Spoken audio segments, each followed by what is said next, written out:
Hello viewers, welcome to Deeps mathematics. So இந்த video பதிவில் நம்ம என்ன பார்க்க போகிறோம்னு பார்த்தீங்கன்னா 2022 டிஎன்பிஎஸ்சியில் கேட்கப்பட்ட மேக்ஸ் வினாக்கள் தான் நம்ம பார்த்துட்ருக்கோம். ஸோ அந்த வகையில் இன்றைக்கான ஃபர்ஸ்ட் கொஸ்டின் வந்து பார்த்தலாம். A can do a work in 24 days if A and B together can finish the work in 6 days. B alone can finish the work in how many days?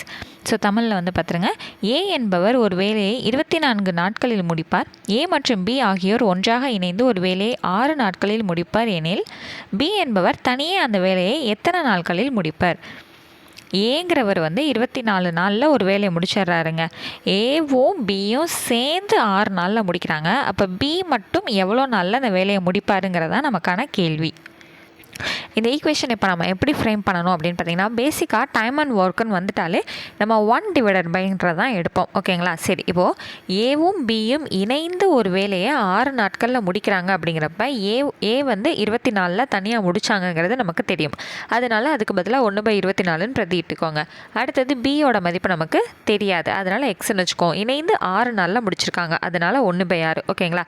இப்போ என்ன பண்ணலான்னா, இந்த 1/24 அப்படியே இந்த பக்கம் கொண்டு வந்தால் -1/24 அப்படின்னு வந்து நமக்கு மாறும். இப்போ 1/x = 1/6 - 1/24. இப்போ என்ன பண்ணலாம், இந்த பக்கம் எல்சிஎம் எடுக்கலாம் இல்லைங்களா?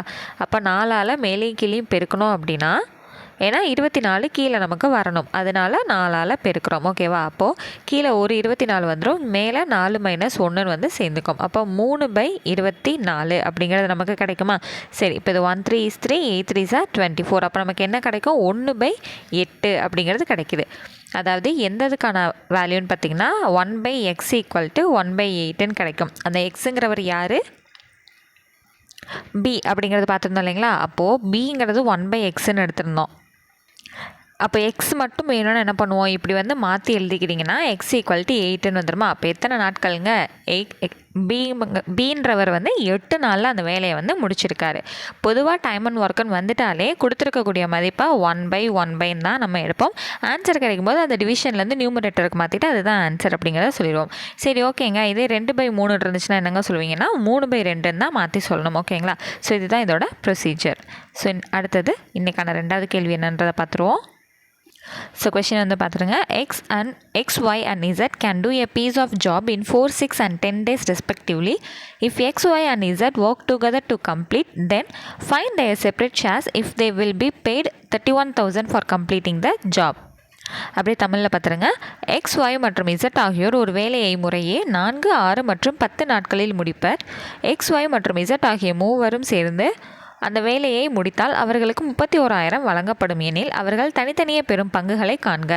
3 பேர் சேர்ந்து வேலை பார்த்ததுக்கு 31,000 ரூபா கொடுக்குறாங்கங்க. இதை 3 பேருக்கும் வந்து பிரிக்கணும், சரிசமமாக பிரிக்கணுங்கிறது அவங்க சொல்ல கிடையாது. அவங்க வேலைக்கு தகுந்தாப்பில் சம்பளத்தை வந்து பிரிச்சுக்கிட்டா ஆளுக்கு எவ்வளோ கிடைக்கும் அப்படிங்கிறதான் கேட்டிருக்காங்க. அது எப்படிங்க ஒன்றுமே கொடுக்காம எப்படி ஆளுக்கு தகுந்தாப்பில் அப்படிங்கிறதுன்னு கேட்டிங்கன்னா, 4 நாள் 6 நாள் 10 நாள் அப்படின்னு சொல்லி பிரித்து கொடுத்துருக்காங்களா? எக்ஸ் வந்து 4 நாள் வேலை பார்த்துருக்காரு, ஒய் 6 நாள், இசட் வந்து 10 நாள். ஸோ இந்த மாதிரி வேலை நாட்கள் இந்த மாதிரி வந்துருச்சுனாலே எப்படி எழுதணும்னு சொல்லியிருக்கேன், 1/4 + 1/6 + 1/10. இதுக்கு ஃபுல்லாக நம்ம எல்சிஎம் எடுக்கிறோம். 4க்கு 6க்கு 10க்கு இதுக்கு வந்து எல்சிஎம் எடுத்தோம் அப்படின்னா 60ன்னு கிடைக்குங்க. ஓகேங்களா? இப்போது டினாமினேட்டர் ஃபுல்லாக நம்ம 60ன்னு மாற்றணும்.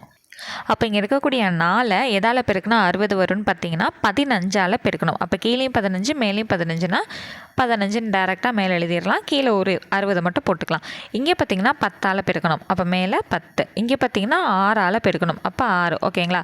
சரி, இப்போது நியூமரேட்டர் ஃபுல்லாக ஆட் பண்ணால் என்ன வரும்? 15 + 10 வந்து 25. 25 + 6ங்கிறது 31/60. ஸோ எல்சிஎம் எடுத்தப்போ நமக்கு மொத்தமாக என்ன கிடச்சிருக்கு 3 பேருக்கும் சேர்த்து அப்படின்னா 31/60ன்னு கிடச்சிருக்கு.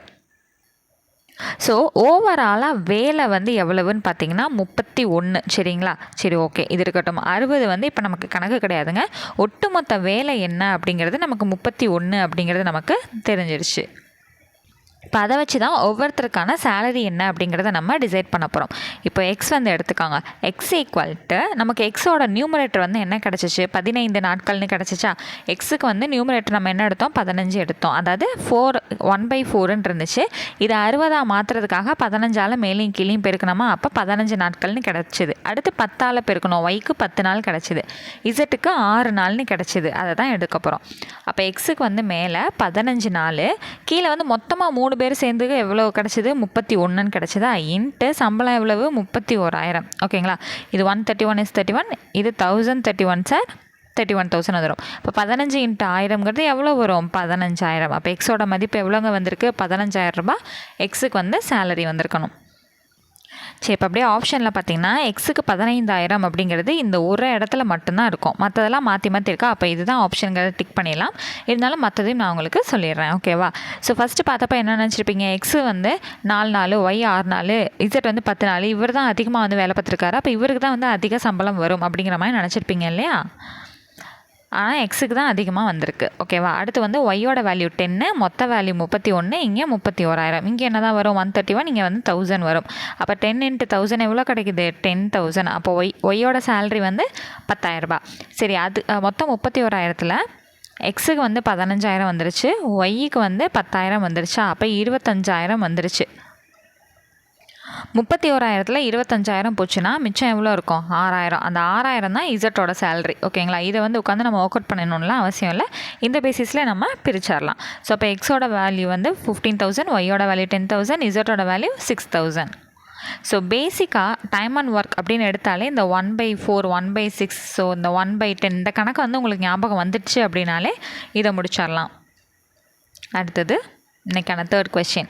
If x equal to 1, y equal to 2, z equal to 3, then x cube plus y cube minus z cube plus 3xy z is. So இதோட மதிப்பு என்னங்க அப்படிங்கிறத நம்மக்கிட்ட கேட்டிருக்காங்க ஓகேவா. ரொம்பவே ஈஸி தான். இந்த எக்ஸோட வேல்யூ, ஒய்யோட வேல்யூ, இசட்டோட வேல்யூவாக கொண்டு வந்து ஃபஸ்ட்டு இதில் வந்து சப்ஸ்டியூட் பண்ணுங்கள். அப்போ எக்ஸ் கியூப்னு இருக்கா 1 கியூபு, ஒய் கியூபில் 2 கியூபு, மைனஸ் இசட் கியூபுங்கிற இடத்துல 3 cube, plus 3 into 1 into 2 into 3. Okay, இப்போ 1 கியூபுங்கிறது 1, 2 கியூப் 2 கியூபுங்கிறது 8, மைனஸ் 3 கியூப்னா 27, plus 3 1 is 3, 3 2 are 6, 6 3 are 18. Okay, 8 + 1 வந்து 9ங்க. ஸோ அந்த 9ஓட சேர்ந்து இந்த 18 ஆட் பண்ணிட்டோன்னா, ஸோ 9 + 18 27, இங்கே என்ன இருக்குது -27. ஸோ 27ல் 27 போச்சுன்னா என்ன வந்துடும் 0. ஸோ இதில் என்னங்க நம்ம செக் பண்ண போகிறோம், வேல்யூ 0ன்னு வந்திருக்கு, ஆனால் இங்கே எல்லாமே வேரியபிள்ஸ் தானே இருக்குது அப்படின்னு கேட்டிங்கன்னா, இந்த ஃபார்முலா எடுத்து நம்ம சப்ஸ்டியூட் பண்ணுறப்ப நமக்கு ஆன்சர் வந்து 0 வருது அப்படின்னா, இதே போல் ஆப்ஷன்ஸில் நம்ம சப்ஸ்டியூட் பண்ணும்போது எந்த டேர்முக்கு 0 கிடைக்குதோ அதுதான் இதோட ஆன்சர். ஸோ இதுதான், வேறு ஒன்றும் இல்லை கண்டிஷன். சரி, இப்போ ஆப்ஷன் ஏல வந்து சப்ஸ்டியூட் பண்ணுவோம். X plus y minus z தானே. அப்போ 1 + 2 - 3னா 3 - 3 = 0. ஆப்ஷன் ஏ என்ன கிடைக்குது 0 கிடைக்குது. ஓகே, எதுக்கும் மற்றதையும் செக் பண்ணி பார்ப்போம். இது ஃபுல்லாக என்ன கொடுத்துருக்காங்க, ஆப்ஷன் பி ஃபுல்லாகவே ப்ளஸ் 1 + 2 + 3 அப்படின்னா 6 வந்துடும். இது நமக்கு 0 கிடைக்கல. இங்கே எக்ஸ் ப்ளஸ் ஒய்னா 1 + 2 = 3 தான் கிடைக்குது. இந்த 36ங்கிறது நமக்கு வந்து சம்மந்தமே கிடையாது. அப்போ எந்த இடத்துலங்க நமக்கு 0 வந்து கிடச்சிருக்கு, ஸோ ஆப்ஷன் ஏல தான் 0 கிடச்சிருக்கு. ஸோ இதுதான் நமக்கு சரியானது. ஓகே, அடுத்த சம் வந்து போயிடலாம். 0.07% இஸ். சரி, இப்போ என்ன கொடுத்துருக்காங்க ஆன்சர்ஸ் பார்த்தீங்கன்னா 7/10, 7/100, 7/1000, 7/10,000.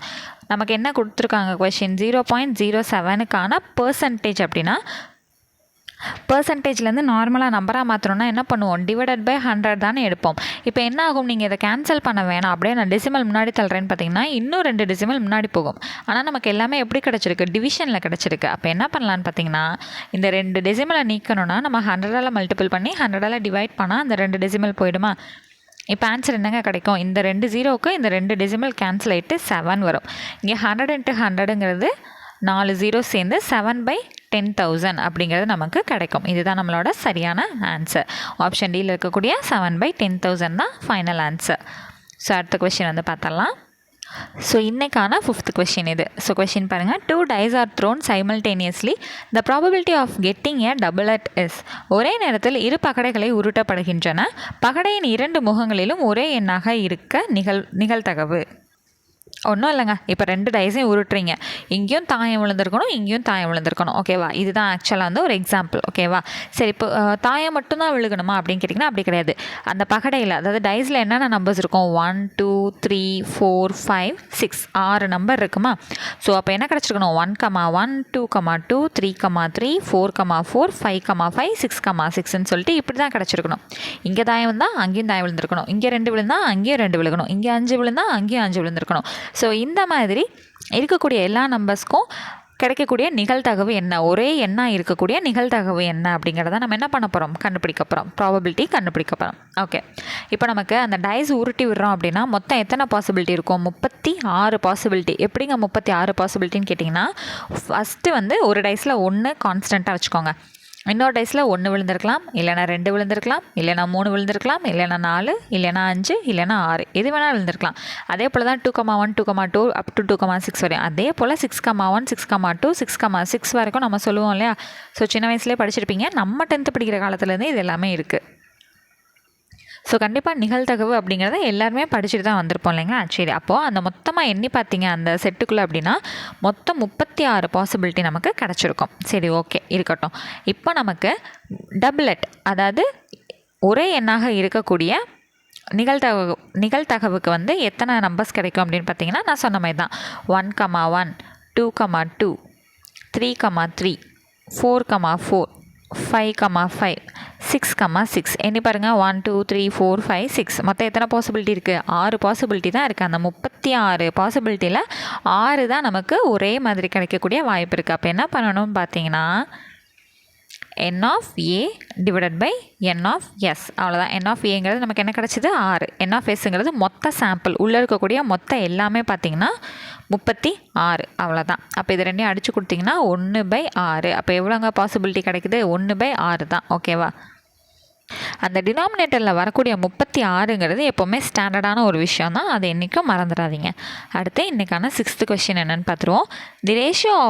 The ratio of copper and zinc in an alloy is 5:3. If the weight of copper in the alloy is 30.5 grams, then the weight of zinc in the alloy is. ஒரு உலோக கலவையில் தாமிரம் மற்றும் துத்தநாகத்தின் விகிதம் 5:3. அவ்வுலோக கலவையில் தாமிரம் எடை 30.5 கிராம், துத்தநாகத்தின் எடை. ஒன்றுமே இல்லைங்க, ரொம்பவே சிம்பிளான சம் தான் இது. ஆக்சுவலாக ஃபஸ்ட்டு என்ன கொடுத்துட்டாங்க, 5:3ன்னு கொடுத்துட்டாங்களா.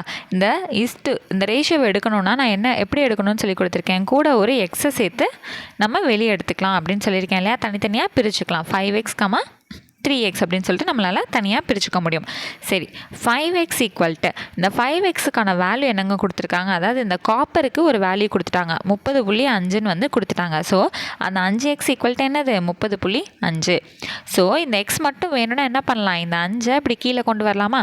So 1 5 is 5, 6 5 are 30, 0.1. அப்போது எவ்வளோங்க கிடைக்கிது, எக்ஸோட மதிப்பு 6.1 கிராம் அப்படிங்கிறது கிடைக்கிது. சரி, இப்போ நமக்கு என்ன தேவை, ஜிங்கோட அலாய் தான் தேவை. அப்போ 3x ஈக்குவல் அது என்னது, 3 தானே அதோட பார்ட்டிஷன். அப்போ 3xங்கிறத நம்ம என்ன பண்ணலாம், 3 இன்ட்டு எக்ஸுக்கு என்ன கண்டுபிடிச்சோம், 6.1 கிராம்னு கண்டுபிடிச்சோமா. அப்போ இது என்ன கிடைக்கும், 18.3 கிராம் அப்படிங்கிறது நமக்கான காப்பருக்கான எடை. ஓகேங்களா, அவ்வளோதான்.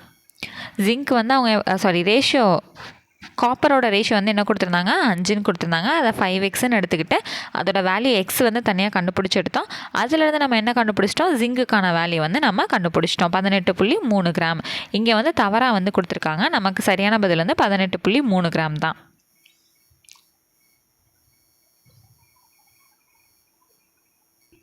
ஸோ அடுத்த சம் பார்த்திங்கன்னா, what percentage is 2 minutes in an hour. 1 மணி நேரத்தில் 2 நிமிடங்கள் என்பது எத்தனை சதவீதம் ஆகும். ரொம்ப சிம்பிள். என்ன கேட்டிருக்காங்க, 2 நிமிஷத்துக்கான சதவீதம் என்ன 1 மணி நேரத்துக்கு அப்படின்னு கேட்டிருக்காங்களா. அந்த 2 நிமிஷங்கிறது எங்கே வந்துடணும், மேலே வந்துடணும். 1 மணி நேரத்தை என்ன பண்ணுவோம், 60 நிமிஷம்னு எழுதிக்குவோம். சதவீதம் வேணும்னா என்ன பண்ணணும், இன்ட்டு 100ன்னு போட்டுக்குவோம். ஒரு 0க்கு ஒரு 0 போயிடுச்சுங்க. 3 2s are 6, 5 2s are 10, அவ்வளோதான். இதுக்கு மேலே எதுவும் பண்ண முடியாது. 2 5s are 10/3 அப்படின்னு எடுத்துக்கணும். ஆன்சரை ஒன்ஸ் பார்த்துருங்க. டெசிமலில் வந்திருக்கா, மிக்சட் ஃப்ராக்ஷனில் வந்திருக்கா. அந்த மிக்சட் ஃப்ராக்ஷனில் வந்துருச்சு அப்படின்னா இந்த டிவிஷனுக்கு வந்துடுங்க. 3 3s are 9, மிச்சம் 1. சரி, இது இப்போ எப்படி எழுதணும், ரிமைண்டர் மேலே வந்துடணும், எதால் வகுக்கிறோமோ அது கீழே வந்துடணும், கோஷன்ட் வந்து சைடில் வந்துடும். அப்போ 3 1/3%. அவ்வளோதான். எது எந்த இடத்துல வரணுங்கிறது தெளிவாக தெரிஞ்சு வந்துருக்கணும். சரிங்களா. சரி, அடுத்து when 12 plus 10 equal to 1205, 11 plus 8 equal to 885, then 14 plus 15 அதோட வேல்யூ என்ன அப்படிங்கிறதான் கேட்டிருக்காங்க. ரொம்ப சிம்பிளான ஒரு லாஜிக் தாங்க. என்னன்னு பார்த்தீங்க அப்படின்னா, அவங்க என்ன கொடுத்துருக்காங்க, 12யும் 10யும் வந்து சேர்த்தா 1205ன்னு கொடுத்துருக்காங்க. இதை நம்ம எப்படி எடுக்க போகிறோம் அப்படின்னு பார்த்தீங்கன்னா, இந்த 12யும் 10யும் நான் பெருக்கிறேன். என்ன வருது 120 வருது. இந்த 5ங்கிறது அவங்க எல்லாத்துலேயுமே எக்ஸஸாக பக்கத்தில் வந்து சேர்த்து எழுதியிருக்காங்க. ஓகேவா, அடுத்து பார்க்க உங்களுக்கு புரியும். இந்த 11 + 8ங்கிறத நம்ம இப்போ என்ன எழுத போகிறோம், 11 × 8ன்னு எழுதுவோம். அப்போ 88ன்னு வருமா, பக்கத்தில் ஒரு 5 அவங்களே சேர்த்து எழுதியிருக்காங்க சொன்னா அதே மாதிரி வந்திருக்கா. சரி, இப்போ என்ன பண்ண போகிறோம், 14 × 15ன்னு எடுத்திங்கன்னா அதோட மதிப்பு 210ன்னு வரும். பக்கத்தில் என்னத்தை எழுதியிருக்காங்க, ஒரு 5. ஸோ இப்போ பாருங்கள் 2105 இருக்கானா, ஆப்ஷன் டியில் 2105 இருக்கா. ஸோ இதுதான் வந்து சரியான மெத்தட். இது எங்கேருந்துங்க இந்த மாதிரிலாம் மெத்தட்லாம் வருதுன்னு பார்த்தீங்கன்னா, காலேஜ் மேக்ஸ்லலாம் இருக்குங்க, அல்ஜீப்ரா அப்படின்னு சொல்லிட்டு ஒன்று இருக்கும். ஸோ அந்த மாதிரியான மாடல் தான் இது. ஸோ இதெல்லாம் நாங்கள் என்னங்க மேக்ஸ் மேஜர் படிச்சிருந்தா அதான் அப்போ சால்வ் பண்ண முடியுமா, என்னது இது அப்படின்னா, இதுக்காக தான் ப்ரீவியஸ் கொஷின்ஸ் வந்து ஒர்க் அவுட் பண்ணி பாருங்கள் அப்படிங்கிறது. இந்த மாதிரி மாடலில் இருந்து திரும்ப கேட்டாங்க அப்படின்னா நம்ம தப்பிச்சுக்கலாம். ஓகேங்களா, சரி, அடுத்த சம் வந்து பார்த்தரலாம். Find out the Pythagorean triplet. So இதெல்லாம் ரொம்பவே ஈஸியானது, பட் சிம்பிளாக ஒரு ட்ரிக் மட்டும் நம்ம ஞாபகம் வச்சுக்கணும். பித்தாகரியன் அப்படின்னாலே என்னங்க, 2 இதை ஸ்கொயர் பண்ணி ஒரு பக்கமாக ஆட் பண்ணி அது இன்னொருத்துக்கு சமமாக இருக்கணும். இப்போ a² + b² = c², இந்த மாதிரி இருக்கணும் இல்லையா. ஸோ இதுதான், வேறு ஒன்றும் இல்லை. அப்போ நம்ம என்ன பண்ணணும்னா 3 நம்பர்ஸ் வந்து நமக்கு கொடுத்துருக்காங்க. எது பெரிய நம்பரோ அது ஒரு சைடு வச்சுக்கிட்டு மற்ற 2 சின்ன நம்பரையும் அதர் சைடு வச்சு ஆட் பண்ணி ஸ்கொயர் பண்ணி ஆட் பண்ணணும். இது 2 ஸ்கொயர் பண்ணி ஆட் பண்ணதுக்கும் இதுக்கும் ஈக்குவலாக இருந்துச்சுன்னா அதுதான் ஆன்சராக வந்து இருக்கும். ஸோ எல்லாத்தையுமே இந்த இடத்துல நம்மளால் சொல்ல முடியாது இல்லையா. ஸோ ஆன்சருக்கானதை மட்டும் நான் சொல்கிறேன். இப்போ 20, 21, 29 இருக்கா, இதில் எது பெரிய நம்பர், 29. ஸோ இது ஒரு பக்கமாக வச்சுக்கிறேன். மற்ற சின்ன நம்பர் 2ஐயும் அனதர் சைடு வந்து வச்சுட்டு என்ன பண்ணணும், தனித்தனியாக ஸ்கொயர் பண்ணணும். இப்போ 29² என்ன வரும்னு பார்த்தீங்கன்னா 841. 20² அப்படின்னா 400. 21² 441. அப்போ இது 2ஐயும் ஆட் பண்ணால் என்ன தாங்க வரும், 841 தான் வரும். அப்போ இங்கேயும் 841, இது 2ஐயும் ஆட் பண்ணப்போ 841. ஸோ இதுதான் வந்து பித்தாகரியன் ட்ரிபிளட். அப்போ இதில் எது ஈக்குவலாக வருது அப்படின்னா ஆப்ஷன் சியில் இருக்கக்கூடிய 20, 21, 29 தான் நமக்கு ஈக்குவலாக கிடச்சிருக்கு. இதெல்லாம் எப்படிங்க சீக்கிரம் போகிறதுனா, அப்போ நீங்கள் ஸ்கொயர் டேபிள் வந்து தெளிவாக படிச்சு தந்திருக்கணும். ஸோ இன்றைக்கான 10th sum, P alone can do half of a work in 6 days and Q alone can do 2/3 of the same work in 4 days. In how many days will they finish 3/4 of the work working together? P என்பவர் தனியே ஒரு வேலையின் அரை பகுதியை 6 நாட்களிலும், Q என்பவர் தனியே அதே வேலையின் 2/3 பகுதியை 4 நாட்களிலும் முடிப்பர். இருவரும் இணைந்து அந்த வேலையின் 3/4 பகுதியை எத்தனை நாட்களில் முடிப்பர்? ஸோ எப்பயும் போல் என்ன சொல்லியிருக்கேன், அந்த ஒரு பெருசாக எதை கொடுத்துருக்காங்களோ அதை வச்சுட்டு அடுத்து கொடுத்துருக்கது, அதாவது நாட்கள் மேலே வேலைகள் கீழே அந்த மாதிரி கொடுத்ததை எடுத்துக்கணும்னு சொல்லியிருக்கேன்னா. அப்போ பியோட மதிப்பு என்னங்க கொடுத்துருக்காங்க, அப்போ P = 6 நாட்களில் 1/2 வேலையை வந்து பார்க்குறாரு அப்படின்னா 6 × 1/2 மேலே வரும்போது 2/1ன்னு வருமா, அப்போ ×2, அப்போ 6 × 2ங்கிறது 12. இது இருக்கட்டும். Pக்கு வந்து என்ன மதிப்பு கிடச்சிருக்குன்னா 12. இது ஃபைனல் ஆன்சர் கிடையாதுங்க, அது இருக்கட்டும். அடுத்தது Qக்கு என்ன கொடுத்துருந்தாங்க, 4 நாட்கள் / 2/3 பகுதி வேலையா = 4 × 2/3 மேலே வரும்போது என்னது 3/2. அப்போ 1:2, 2 4, 2 × 3 6. அப்போ Qக்கு என்ன கிடச்சிருக்கு, 6ன்னு கிடச்சிருக்கு. Pக்கு வந்து எவ்வளோ கிடச்சிதுன்னா 12, Qக்கு 6 கிடச்சிருக்கு. இதை நம்ம என்ன பண்ண போகிறோம்னு பார்த்தீங்கன்னா 1/12 + 1/6. நமக்கு இதுக்கு முன்னாடி கொடுத்ததெல்லாம் டேரெக்டாக இந்த நம்பர் கொடுத்தாங்க. இப்போ நமக்கு அதுக்கு முன்னாடி ஸ்டெப் கொடுத்தாங்க, அதுலேருந்து நமக்கு வேணுங்கிறத கண்டுபிடிச்சி தான் இப்போ ஆக்சுவல் ஸ்டெப்புக்கே நம்ம வந்திருக்கோம். சரிங்களா, இப்போது இந்த இடத்துல நம்ம எல்சிஎம் எடுக்கணும்னா இங்கே கீழேயும் மேலேயும் 2ஆல் மல்டிபிள் பண்ணுவோம். அப்போ மேலே வந்து என்ன வந்துடும், 1 + 2ன்னு வரும். கீழே வந்து எல்சிஎம் வந்து 12 எடுத்திருக்கோம். அப்போ என்னங்க கிடைக்கும் நமக்கு, மேலே 3/12 அப்படின்னு வருமா. அப்போ 1 3 is 3, 4 3 is 12. என்ன கிடச்சிருக்கு நமக்கு, 1/4 அப்படிங்கிறது இருவரும் இணைந்தது கிடச்சிருக்கு.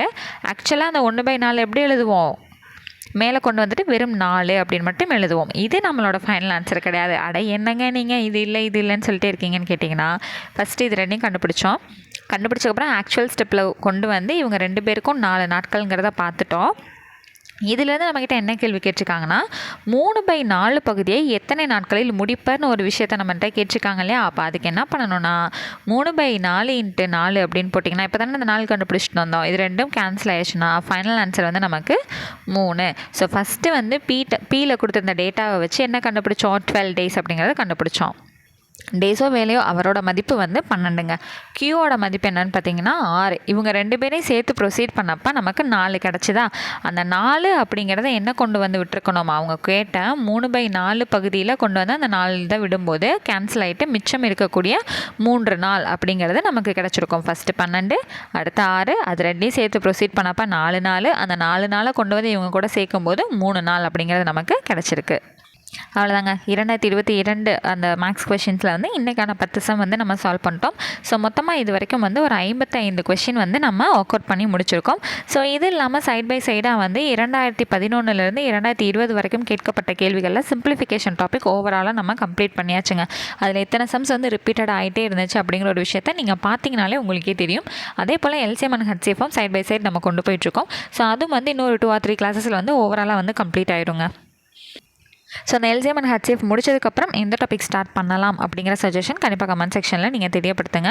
Simplification and HCF and LCM ரெண்டு முடிய போகுது. ஓகேவா, முடிஞ்சிச்சு. சிம்பிளிஃபிகேஷன் ஆல்ரெடி முடிஞ்சிச்சு, எல்சிஎம் அண்ட் ஹெச்சிஎஃப் முடிய போகுது. ஸோ இது முடிச்சதுக்கப்புறம் எது வந்து ஸ்டார்ட் பண்ணலாம், எந்த டாபிக் 2011 2020 வரைக்கும் என்னென்ன கேட்கப்பட்டிருக்கு அப்படிங்கிறத எந்த பர்டிகுலர் டாபிக் வந்து நம்ம கொண்டு போகலாம் அப்படிங்கிறதுக்கான சஜஷன் நீங்கள் தெரியப்படுத்துங்க. ஸோ அது இல்லாமல் நம்ம சேனலில் வந்து ஆஃபர்ஸ் வந்து போட்டிருக்கோங்க. நியூ இயர்க்கான ஆஃபர்ஸ் வந்து போயிட்டுருக்கு. ஸோ ஜென்ரல் ஸ்டடீஸ்க்கான கொஷின் பேக் வந்து பாதி ரேட்டை விடவும் பாதியான ரேட்டில் தான் இப்போ நம்ம சேல் பண்ணிகிட்ருக்கோம். ஸோ நிறைய பேர் கேட்ட காரணத்தினால ஸோ அது ஆஃபர்ஸ் என்ன அப்படின்னு தெரிஞ்சுக்கணும் அப்படின்னா நம்மளோட டெலிகிராம் சேனலில் கூட நீங்கள் வந்து கேட்கலாம். அப்படி இல்லைனா வாட்ஸ்அப் நம்பர் வந்து டிஸ்கிரிப்ஷனில் கொடுத்துருவோம். ஸோ அதுக்கு நீங்கள் காண்டாக்ட் பண்ணி விஷயங்களை வந்து கேட்டு தெரிஞ்சுக்கலாம். இல்லை அப்படின்னு பார்த்தீங்கன்னா நம்ம டெலிகிராம்லேயே டீட்டெயில்டாக வந்து ஆல்ரெடி டெக்ஸ்ட் வந்து போஸ்ட் பண்ணியாச்சு. ஸோ அதை கூட நீங்கள் கிளிக் பண்ணி எந்த பிடிஎஃப் எவ்வளோ ரேட்டு, எவ்வளோ வந்து சேல் வந்து போயிட்டுருக்கு, எவ்வளோ ஆஃபரில் போயிட்டுருக்கு, எல்லா விஷயமே நீங்கள் அதை பார்த்தும் தெரிஞ்சுக்கலாம். டேரெக்டாக நீங்கள் காண்டாக்ட் பண்ணியும் நீங்கள் தெரிஞ்சுட்டு வாங்கிக்கலாம்.